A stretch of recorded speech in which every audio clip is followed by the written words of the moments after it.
une phrase qui n'est pas de moi, mais qu'on doit toujours placer dans un débat contradictoire avec des gens qui vous diabolisent et vous diffament, c'est de dire j'ai entendu vos insultes, j'attends vos arguments. Hein, c'est ça l'idée. Hein. Voilà, moi j'attends leurs arguments. Moi, j'argumente, et c'est assez correctement construit, tu vois, c'est assez sérieux. En face, c'est des anathèmes. On te dit complotiste, conspirationniste, antisémite, homophobe. Tu vois, c'est des slogans. C'est des slogans. Mais il n'y a pas de démonstration.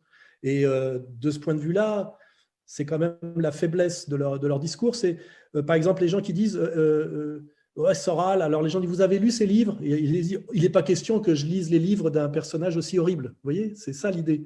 C'est je ne vais quand même pas écouter ce qu'il dit, puisque c'est un monstre. Vous voyez. Ouais. Tout est inversé comme ça. Et le travail de la propagande, c'est de pousser les gens à se dire oh, je vais quand même pas perdre mon temps à écouter un fou. Tu vois, c'est ça qu'ils essaient de construire.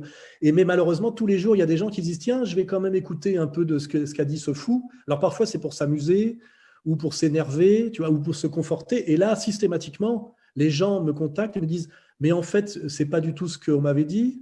Mais ce que vous dites, c'est assez juste. Mais pourquoi ils disent ça de vous? Je n'ai pas trouvé ça chez vous. Et là, les gens, hop, ils ont mis le doigt dans l'engrenage. Ils ont tiré le fil du pullover, tu sais. Et après, c'est tous les jours, c'est des gens comme ces gens. Tous les jours, des gens me rejoignent qui me disent je vous détestais, je croyais que vous étiez un horrible personnage. Et puis par hasard, mon frère, mon cousin m'a montré un truc de vous. Des fois, c'est un truc rigolo, tu sais, parce que des fois, il y a des choses amusantes. Et puis, je me suis intéressé, et puis finalement, je me suis rendu compte que j'étais en train de me faire avoir. J'étais en train de me faire avoir par le système.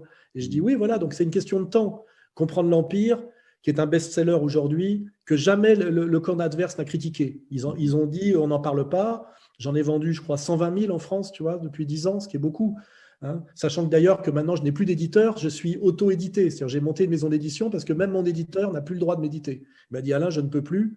Le dernier livre que j'ai fait avec toi, il a été condamné par voie de justice.